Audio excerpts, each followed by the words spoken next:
In by Fernandes. And in from Maguire. Yes! A massive leap, a massive moment. The place is stunned.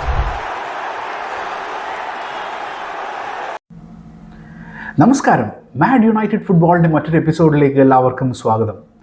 Manchester United versus Liverpool ഗെയിമിൽ നിന്നും നമ്മൾ പഠിച്ച 5 കാര്യങ്ങളെക്കുറിച്ചിട്ടാണ് നമ്മളിന്ന് discuss ചെയ്യുന്നത്. So, welcome to the show. Manchester United win second game in a row. Yes, you heard it right. അങ്ങനെ Manchester United അടുപ്പിച്ച രണ്ടാമത്തെ വിജയം നേടിയിരിക്കുകയാണ് after 46 games. ഇത് 47ാമത്തെ ഗെയിം ആയിരുന്നു. അങ്ങനെ 47ാമത്തെ ഗെയിമിൽ നമ്മൾ അടുപ്പിച്ചുള്ള തുടർച്ചയായിട്ടുള്ള വിജയം നേടിയിരിക്കുകയാണ് in the premier league. So അമറിമിൻ്റെ അണ്ടറിൽ ഇതുവരെയ്ക്ക് നമുക്ക് ആ സെക്കൻഡ് വിൻ ഉണ്ടായിരുന്നില്ല ഇൻ എ റോ. സോ അത് ഈ ഒരു ഗെയിമോട് കൂടി നമ്മളത് നേടിയെടുത്തിരിക്കുന്നു. അപ്പോൾ കറൻ്റ്ലി നമ്മൾ 9th പൊസിഷനാണ് പ്രീമിയർ ലീഗ് ടേബിളിൽ. So we are just 2 points behind 4th place Liverpool in the premier league table. And 6 പോയിന്റിൻ്റെ വ്യത്യാസത്തിലാണ് നമ്മളും ആർസണലും നിൽക്കുന്നത്. Arsenal number 1, Manchester United number 9, just 6 points difference. So വേണമെങ്കിൽ ഒന്ന് ശ്രമിച്ചു കഴിഞ്ഞിരുന്നാൽ ആ പ്രീമിയർ ലീഗ് കിരീടം ഈ വർഷം നമുക്ക് തൂക്കാം, അല്ലേ? പറ്റുമോ? ഒന്ന് ശ്രമിച്ചു നോക്കാം. പറയാൻ പറ്റില്ല, എന്തും അത്ഭുതങ്ങൾ സംഭവിക്കുന്ന ഒരിടമാണ് ഫുട്ബോൾ. സോ എന്തും സംഭവിക്കാം. സോ എന്താ പറയുക, പ്രീമിയർ ലീഗ് തൂക്കാൻ നമുക്ക് വലിയ അതിമോഹമായി പോകും എന്നുള്ളത് എനിക്കറിയാം. പക്ഷെ എന്നിരുന്നാൽ പോലും ഒന്ന് ശ്രമിച്ചു നോക്കിയാൽ ചിലപ്പോൾ അത് അങ്ങ് കിട്ടിയെന്നും ഇരിക്കാം. Okay, so as we know anything can happen in football. Point number 2, early goal stunt Anfield. Yes, so ഞാൻ കഴിഞ്ഞ പ്രിവ്യൂ വീഡിയോയിൽ പറഞ്ഞിട്ടുണ്ടായിരുന്നു the importance of the first goal. അങ്ങനെ മാഞ്ചസ്റ്റർ യുണൈറ്റഡ് 2ാമത്തെ മിനിറ്റിൽ തന്നെ ആ ഗോള് അടിച്ചതോടുകൂടി ആൻഫീൽഡ് ശോകമൂകമായി. കാരണം അവർ പ്രതീക്ഷിച്ചില്ല, അത്രയ്ക്കൊരു ഷോക്കിംഗ് ആയിട്ടുള്ളൊരു ഗോളായിരുന്നു മാഞ്ചസ്റ്റർ യുണൈറ്റഡ് നേടിയത്. കാരണം കളി തുടങ്ങിയിട്ടേ ഉള്ളൂ. ആ തുടങ്ങിയ നിമിഷങ്ങളിൽ തന്നെ മാഞ്ചസ്റ്റർ യുണൈറ്റഡ് ലീഡ് നേടി കഴിഞ്ഞിരുന്നപ്പം ആൻഫീൽഡിലെ ക്രൗഡ് ഭയങ്കര രീതിയിൽ ഡിസ്റ്റർബ്ഡായി. കാരണം അവർക്ക് അത് എപ്പോഴും കാണുന്ന ഒരു സൈറ്റില്ല, പ്രത്യേകിച്ച് മാഞ്ചസ്റ്റർ യുണൈറ്റഡിൻ്റെ ഭാഗത്തുനിന്ന് അവിടെ ആൻഫീൽഡിൽ കളിക്കുമ്പോൾ അങ്ങനെ അധികം സംഭവിച്ചിട്ടില്ല ആദ്യത്തെ മിനിറ്റുകളിൽ തന്നെ ഗോൾ അടിക്കാന്ന്. പക്ഷേ ഇവിടെ അത് സംഭവിച്ചു. അതോടുകൂടി അവിടുത്തെ ഫാൻസ് ഫുള്ള് ഒരു വല്ലാത്ത ഷോക്കിംഗ് അറ്റ്മോസ്ഫിയറിലായിരുന്നു ഉണ്ടായിരുന്നത്. അപ്പോൾ അത് തന്നെ അവരുടെ ടീമിനെ ബാധിച്ചു എന്ന് പറയാം. കാരണം ആൻഫീൽഡ് എപ്പോഴും ഒരു ഹോസ്റ്റൈൽ എൻവയൺമെൻറ്റ് ക്രിയേറ്റ് ചെയ്യുന്ന ഒരു സ്റ്റേഡിയമാണ് അവരുടെ ഫാൻസ്. അപ്പോൾ അവിടെ വന്ന് കളിക്കുക എന്നുള്ളത് ഒരുവിധപ്പെട്ടുള്ള ടീമുകൾക്ക് എല്ലാവർക്കും ഭയങ്കര ബുദ്ധിമുട്ടുള്ള ഒരു അവസ്ഥയാണ് ആ ഒരു ഗ്രൗണ്ട് സമ്മാനിക്കുക. പക്ഷേ അതേ ഗ്രൗണ്ടിൽ തന്നെ മാഞ്ചസ്റ്റർ യുണൈറ്റഡിൻ്റെ ഗോളോടുകൂടി അവരുടെ ഫാൻസ് അത് ഭയങ്കര രീതിയിൽ ഷോക്കിംഗ് ആയി. അവരുടെ റെസ്പോൺസ് ഭയങ്കര ശോകമായിട്ടുള്ള റെസ്പോൺസ് കാണിച്ചത് അത് അവരുടെ ടീമിനെ ബാധിക്കുകയും ചെയ്തു. കാരണം യൂഷ്വലി അവരുടെ കൗണ്ടർ അറ്റാക്കിങ്ങും അവരുടെ മൂവ്മെൻറ്റ്സും ഇതെല്ലാം ഭയങ്കര രീതിയിൽ സപ്പോർട്ട് ചെയ്യുന്ന ഒരു ക്രൗഡാണ് ആൻഫീൽഡിലെ ക്രൗഡ്. പക്ഷേ ഇന്നലെ അവരത് സൈലൻ്റായി. അതോടുകൂടി അത് ടീമിൻ്റെ ഒത്തിണക്കത്തെ തന്നെ ബാധിച്ചു എന്ന് വേണം നമുക്ക് കാണാനായിട്ട്. So that's one main thing that happened during the game. Point number 3, team selection and tactics. So ഈ ഗെയിമിൽ സ്റ്റാർട്ടിംഗ് 11 നമ്പറും ഇറക്കി കഴിഞ്ഞിരുന്നപ്പം ഫാൻസിൻ്റെ ഇടയ്ക്ക് അത് ഭയങ്കര രീതിയിലുള്ള ഒരു ഡിസ്കഷൻ ഉണ്ടായി. കാരണം സെസ്കോ ഈ ഗെയിമിൽ ഓപ്പണിംഗ് 11-ൽ വരുന്നില്ല. കാരണം കഴിഞ്ഞ 2 ഗെയിമിൽ മാഞ്ചസ്റ്റർ യുണൈറ്റഡിന് വേണ്ടി ഗോൾ സ്കോർ ചെയ്ത താരമാണ് ബെഞ്ചമിൻ സെസ്കോ. അപ്പോൾ സെസ്കോനെ ടീം പ്ലേയിങ് 11-ൽ കളിപ്പിക്കുന്നില്ല. പിന്നെ അതുപോലെ തന്നെ പാട്രിക് ഡോർഗുവിന് പകരം ആ പൊസിഷനിൽ ഡാലോ കളിക്കുന്നു. അപ്പോൾ ബാക്ക് 3-ൽ മെഗ്വയർ വരുന്നു ലെനി യോറോവിന് പകരം. അപ്പോൾ ഇങ്ങനത്തെ കുറേ കാര്യങ്ങൾ വന്നതോടുകൂടി ആൾക്കാരുടെ ഇടയ്ക്ക് ഭയങ്കര ഒരു കൺഫ്യൂസിങ് ഇതുണ്ടായിരുന്നു. കാരണം ഒരു വിന്നിങ് ടീമായിരുന്നു കഴിഞ്ഞ ഇതിലുണ്ടായിരുന്നത്. അപ്പോൾ അത് മാറ്റിയിട്ട് എന്തിനാ ഇങ്ങനത്തെ ഒരു ടീം സ്ട്രാറ്റജി അല്ലെങ്കിൽ ടീം സെലക്ഷൻ എന്തിനായിരുന്നു എന്നുള്ളൊരു ചോദ്യം വന്നു. പക്ഷേ അമറും പ്രൂവ്ഡ് ഇറ്റ് റൈറ്റ്. കാരണം ലിവർപൂളിൻ്റെ അവരുടെ ടീമും അവരുടെ ഗെയിമിനനുസരിച്ചുള്ള ഒരു ടീം സെലക്ഷൻ ആയിരുന്നു മാഞ്ചസ്റ്റർ യുണൈറ്റഡ് ചെയ്തത്. And it proved right. കാരണം സെസ്കോ ഇല്ലാതെ നമ്മുടെ ഫ്രണ്ടിൽ മത്തിയാസ് കുഞ്ഞയും എംബൂമോ അമാദിയാലോ ഇവരുടെ പെർഫോമൻസ് എന്ന് പറഞ്ഞാൽ എടുത്ത് പറയേണ്ടതായിരുന്നു. പ്രത്യേകിച്ച് ഒരു സൈലൻ്റ് ആയിട്ട് നമ്മളിപ്പം ഞാൻ കഴിഞ്ഞ വീഡിയോയിൽ പറഞ്ഞതുപോലെ ഗോളില്ല, അസിസ്റ്റും ഇല്ല. പക്ഷേ എന്നിരുന്നാലും മത്തിയാസ് കുഞ്ഞയുടെ പെർഫോമൻസ് ഇന്നലെ എക്സലൻറ്റ് പെർഫോമൻസ്. ആ ബോൾ ഷീൽഡ് ചെയ്യുന്നതും പിന്നെ ബോൾ പ്രോഗ്രസ് ചെയ്തിട്ട് മുമ്പോട്ട് കൊണ്ടുപോകുന്നതും ഫൗള് വിൻ ചെയ്യുന്നതും ഇതൊക്കെ ലൈക്ക് എക്സലൻറ്റ് പെർഫോമൻസ് ബൈ കുഞ്ഞി. അപ്പോൾ അത് ടീം ടാക്ടിക്സിൻ്റെ ഭാഗമായിട്ട് എമറും സെറ്റ് ചെയ്തതാണ്. And that was right.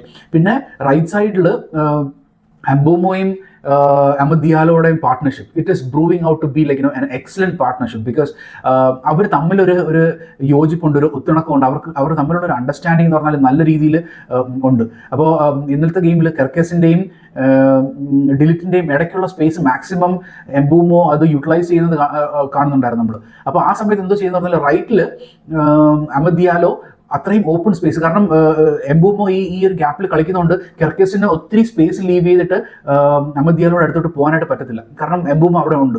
അപ്പോൾ അത് മാക്സിമം എക്സ്പ്ലോയിറ്റ് ചെയ്തിട്ട് എംബൂമോ ചെയ്യുന്ന സമയത്ത് റൈറ്റ് സൈഡിൽ ഓപ്പൺ ആയിട്ട് കുറേ ചാൻസസ് അല്ലെങ്കിൽ ആ സ്പേസ് അഹമ്മദ് ദിയാലോന് കിട്ടി. So that was a really good tactical approach by Amorim. പിന്നെ ലോങ് ബോൾ സ്ട്രാറ്റജി, നമ്മൾ ബാക്കിൽ നിന്ന് എല്ലാ ബോൾസും ലോങ് ആയിട്ട് തന്നെയാണ് കളിച്ചുകൊണ്ടിരുന്നത്, അല്ലാതെ ബാക്കിൽ നിന്ന് കളിച്ചിട്ട് വരുന്നു. കഴിഞ്ഞ ഗെയിംസിൽ നമ്മൾ കണ്ടതുപോലെ, കഴിഞ്ഞ ഗോൾ കീപ്പറിൻ്റെ അണ്ടറിൽ നമ്മൾ കണ്ടതുപോലെ ബാക്കിൽ നിന്ന് കളിച്ച് മുമ്പോട്ട് പോകുന്ന ഒരു ഗെയിം ആയിരുന്നില്ല, എല്ലാം ലോങ് ബോൾ സ്ട്രാറ്റജി. അപ്പോൾ എന്ത് പറ്റിയെന്ന് പറഞ്ഞാൽ ലോങ് ബോൾ അവരുടെ ഡിഫൻഡേഴ്സ് ക്ലിയർ ചെയ്യുമ്പോൾ second ball wins, maximum second ball wins നടത്തിക്കൊണ്ടിരുന്നത് മാഞ്ചസ്റ്റർ യുണൈറ്റഡ് ആയിരുന്നു. എനിക്കൊരു 95% കൂടുതൽ second balls win Manchester United ചെയ്തു. സോ അത് തന്നെ വലിയ ഒരു ഇമ്പ്രൂവ്മെൻ്റ് ആയിരുന്നു ഈ ഗെയിമിൽ. എന്നിട്ട് മാഞ്ചസ്റ്റർ ഈ ഒരു ടീമിൻ്റെ ഈ ഒരു ഗെയിമിലെ മെയിൻ ആയിട്ടുള്ള റിസൾട്ട് വരാനുള്ള മെയിനുള്ള കാരണം അതല്ല വിന്നിങ് ദ സെക്കൻഡ് ബോൾസ്. കാരണം ആൻഫീൽഡ് പ്രതീക്ഷിച്ചില്ല ഇതേപോലെ മാഞ്ചസ്റ്റർ യുണൈറ്റഡിന് എല്ലാ സെക്കൻഡ് ബോളിനും ചാടി വീണ് അത് അറ്റാക്ക് ചെയ്ത് അത് നേടിയെടുക്കും എന്നുള്ളൊരു ഇത് ആൻഫീൽഡിൽ ഉണ്ടായിരുന്നില്ല. But we did it correctly. So hats off to Amorim for his tactic on this game. Point number 4, Harry Maguire, the best clutch defender in the league.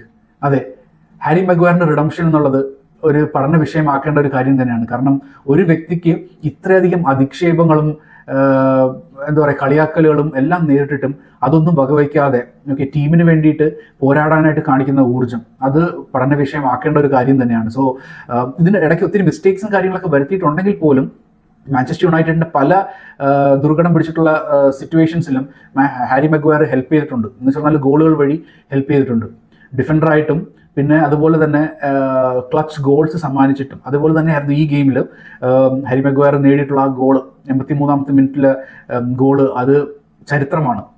കാരണം ഏകദേശം 10 വർഷത്തിന് ശേഷമാണ് ആൻഫീൽഡിൽ നമ്മൾ ആ വിജയം നേടുന്നത്. കഴിഞ്ഞ വർഷം നമുക്ക് ഈ വിജയം നേടാനായിട്ടുള്ള ഒരു അവസരം ഉണ്ടായിരുന്നു, പക്ഷേ അവസാന മിനിറ്റിൽ മഗ്വയറിൻ്റെ കാലിൽ നിന്ന് തന്നെ ബോള് അതായത് പോസ്റ്റിൻ്റെ മുകളിലൂടെ പോവുകയും ആ ഗോള് നേടാൻ സാധിച്ചിട്ടില്ലായിരുന്നു. പക്ഷേ അത് ഈ ഗെയിമിലോടുകൂടി മഗ്വയർ അത് തിരുത്തി. അങ്ങനെ മാഞ്ചസ്റ്റർ യുണൈറ്റഡിൻ്റെ വിന്നറായിട്ട് മാറിയിരിക്കുകയാണ് Harry Maguire. So his redemption needs to be studied. പിന്നെ ഹാരി മഗ്വയറിന് അടുത്തൊരു കോൺട്രാക്ട് കൊടുക്കാനായിട്ട് മാഞ്ചസ്റ്റർ യുണൈറ്റഡ് ആഗ്രഹിക്കുന്നു എന്നുള്ള ന്യൂസ് നമ്മൾ കഴിഞ്ഞ ആഴ്ച കേട്ടു. അപ്പോൾ പല ആൾക്കാരുടെ ഇത് എന്തിനാ ഹാരി മഗ്വയറിനൊരു കോൺട്രാക്ട് കൊടുക്കുന്നത്, കാരണം ഓൾറെഡി ഇത്രയും വർഷം നിന്നിട്ടുള്ളൊരു പ്ലെയറാണ്, ഇനി ലെറ്റ് ഹിം ഗോ ഓക്കെ എന്നുള്ളൊരു ഇതായിരുന്നു ഉണ്ടായിരുന്നത്. പക്ഷേ ടീം പറയുന്നത് വെച്ച് പറഞ്ഞാൽ, ടീം മാനേജ്മെൻറ്റ് പറയുന്നത് മഗ്വയറിനൊരു ചെറിയൊരു എമൗണ്ട് ഡിഡക്ഷനിൽ തന്നെ നമുക്കൊരു കോൺട്രാക്ട് കൊടുക്കാമെന്നുള്ളതായിരുന്നു. പക്ഷേ what I would give right now is a lifetime contract. കാരണം ഇങ്ങനത്തെ ഒരു പ്ലെയർ നമുക്ക് പലപ്പോഴും ആവശ്യമാണ്. നാളെ മഗ്വയർ ഇല്ലാത്തൊരു കാലഘട്ടത്തിൽ നമുക്ക് ഇങ്ങനത്തെ ഒരു സാഹചര്യം വരുമ്പോൾ നമ്മൾ ഓർത്തു പോകാനായിട്ടുള്ള ഒരു കാര്യമാണ് like what if Maguire was there. Maguire ഈ ഒരു കളിയിൽ ഉണ്ടായിരുന്നെങ്കിൽ ഈ ചാൻസ്, ഈ ഇങ്ങനത്തെ ഒരു ഹെഡർ ചാൻസ് അഥവാ അന്ന് സംഭവിക്കുകയാണെങ്കിൽ, അന്ന് മഗ്വയർ ഉണ്ടെങ്കിൽ ചിലപ്പോൾ അത് ഗോളായി മാറിയേനെ എന്ന് നമ്മൾ ചിന്തിച്ച് പോവാം. So let's give Maguire A lifetime contract here. Point number 5, United looked United. അതെ, ഈ ഒരു ഗെയിമിൽ പ്രത്യേകിച്ച് മാഞ്ചസ്റ്റർ യുണൈറ്റഡിൻ്റെ ഒത്തിണക്കം എടുത്തു പറയേണ്ട ഒന്നായിരുന്നു. കാരണം നമ്മൾ പ്രത്യേകിച്ച് ആൻഫീൽഡിലാണ് കളിക്കുന്നത്, നമ്മുടെ ഏറ്റവും വലിയ ആർച്ച് റൈവൽസ് ആയ ലിവർപൂൾ ആയിട്ടാണ് നമ്മൾ ഈ ഒരു കളി. അപ്പം ഉറപ്പായിട്ടും എല്ലാ പ്രാവശ്യവും നമുക്കൊരു ഒരു ഫൈറ്റിംഗ് സ്പിരിറ്റ് കാണിക്കുന്ന ഒരു ഗെയിമാണ് ഈ ലിവർപൂളിനെതിരായിട്ടുള്ള ഗെയിം. പക്ഷേ കഴിഞ്ഞതിൻ്റെ മുമ്പത്തെ സീസണിൽ എന്താ സംഭവിച്ചതെന്ന് പറഞ്ഞാൽ, പ്രത്യേകിച്ച് നമ്മൾ ആ 7-0 തോറ്റ ഗെയിമിൻ്റെ അകത്ത് എല്ലാവരും ഭയങ്കര ഡിജക്റ്റഡ് ആയിട്ടുള്ളൊരു രീതിയായിരുന്നു. പക്ഷേ ഇന്നത്തെ ഗെയിമിൽ നമ്മൾ കണ്ടതെന്ന് വെച്ച് പറഞ്ഞാൽ എല്ലാ പ്ലെയേഴ്സും ഒത്തിണക്കത്തോടു കൂടി കളിച്ചു. ആ ഗെയിം കഴിഞ്ഞു തീർന്നിട്ട് ആ ഫൈനൽ ബെസ്സിൽ അടിക്കുമ്പോൾ പ്ലെയേഴ്സ് തമ്മിലുള്ള അവരുടെ ആ ഒരു എന്താ പറയുക, അവർ തമ്മിൽ ആശ്ലേഷിക്കുകയും എന്താ പറയുക, അവർ അങ്ങോട്ടും ഇങ്ങോട്ടും അവരുടെ ഇൻട്രാക്ഷൻസ് ഒക്കെ കാണുമ്പോൾ തന്നെ നമുക്ക് അറിയാമായിരുന്നു ഭയങ്കര രീതിയിലുള്ള ഒരു വിജയം തന്നെയായിരുന്നു അവർക്ക് വേണ്ടിയിരുന്നത്. സോ 9 വർഷത്തിന് ശേഷം ആൻഫീൽഡിൽ പോയിട്ട് ആ വിജയം നേടിയെടുത്തത് ഭയങ്കര വലിയൊരു കാര്യമായിട്ടാണ് തോന്നിയിട്ടുള്ളത്. പിന്നെ അമറിന് അത് ഭയങ്കര രീതിയിലുള്ള ഒരു ബൂസ്റ്റാണ്. കാരണം നമുക്കറിയാം കഴിഞ്ഞ ആഴ്ച സർ ജിം റാഡ്ക്ലിഫ് പറയുന്നുണ്ടായിരുന്നു അമറിനെ ജഡ്ജ് ചെയ്യേണ്ടത് ഒരു 3 years ടൈമിലാണ് എന്നുള്ളത്. അപ്പം പല മീഡിയ ചാനലുകളും അത് ചോദ്യം ഉന്നയിച്ചു. കാരണം ഒരു ഇത്രയും തോറ്റു കിടക്കുന്ന ഒരു മാനേജർക്ക് എങ്ങനെയാണ് ഒരു പുതിയ ഒരു എന്ന് വെച്ചാൽ ഒരു 3 വർഷത്തേക്ക് എങ്ങനെയാണത് കാണുക എന്നുള്ള രീതിയിൽ. പക്ഷേ അമറിന്റെ സ്ട്രാറ്റജിയും അമറിന്റെ ഗെയിം പ്ലാൻ എല്ലാം നല്ല രീതിയിൽ കാഴ്ചവെച്ചിട്ടുള്ള ഒരു ഗെയിമായിരുന്നു അത്. എന്നിട്ട് പ്ലെയേഴ്സ് അമറിന് വേണ്ടിയിട്ട് കളിക്കുന്നു എന്ന് ഉള്ള ഒരു തോന്നൽ കാണിച്ചിട്ടുണ്ടായിരുന്നു ഈ ഗെയിമിൽ. സോ ലെറ്റ് സി, ഈ ഒരു ഗെയിം ആക്ച്വലി നല്ല രീതിയിലുള്ളൊരു ഇമ്പ്രൂവ്മെൻ്റ് ആണ്. ആൻഡ് ഇതായിരിക്കണം നമ്മുടെ ഫ്യൂവൽ. ഈ ഗെയിമോടുകൂടി മാഞ്ചസ്റ്റർ യുണൈറ്റഡിൻ്റെ പുതിയ സീസൺ സ്റ്റാർട്ട് ചെയ്യുന്നു എന്നുള്ളൊരു പ്രതീതി നമുക്ക് എല്ലാവർക്കും തോന്നുന്നുണ്ട്. സോ ലെറ്റ്സ് ഹോപ്പ് ദാറ്റ് ഈ ഒരു ഗെയിം മാഞ്ചസ്റ്റർ യുണൈറ്റഡിൻ്റെ ഉയർന്ന് പറക്കലിന് പ്രചോദനമാകട്ടെ. Let this be the wind behind the wings. Let's hope for a better game next week.